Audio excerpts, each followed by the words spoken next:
ह्या लाईटीला आणि मोटरला वैतागून पप्पाने सोलारचीच गाडी मागवली बघा. आणि म्हणलं थांब आता गाडी आल्यासारखं ह्याला काहीतरी लागलेलं आहे. म्हणलं थांब मी चेकच करून घेतो. हिनं धडकावून बिडकावून तर आला नसेल. मग त्याने चेक केल्यावर म्हणलं नाही, म्हणलं माती लागली असेल कुठं तर म्हणलं. मग काय नाही, मग आमचं अनलोडिंग चालू झालं. 2 सोलार पंप एकदमच मागवले पप्पाने. राडाच होऊ दे म्हणलं दणकून. त्यावरती दादा म्हणला थांब, म्हणला मी सगळं मटेरियल वरनं टाकतो. लगा म्हणलं पायपा तोड फोडून टाकशील आमच्या.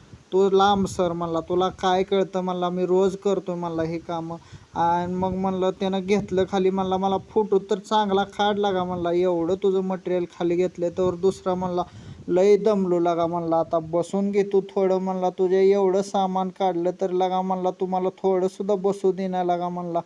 तर मग म्हणला दादा म्हणला झालं आता तुझं खाली करून म्हणला सगळं. मला एकदा सगळ्या व्यवस्थित पिलटा मापू दे म्हणला. मला सगळं मालकाला रेकॉर्ड द्यावं लागतं म्हणला, व्यवस्थित फोटो काढू दे म्हणला. म्या बी म्हणलं कर बाबा तुला जे काय करायचं आहे. सगळं मटेरियल आपण बघा ही GK सोलार कंपनीचं वापरलेलं आहे. आणि मागेल त्याला सोलारमधून ॲप्लिकेशन केलं होतं. तर तुम्हाला पण करायचं असेल तर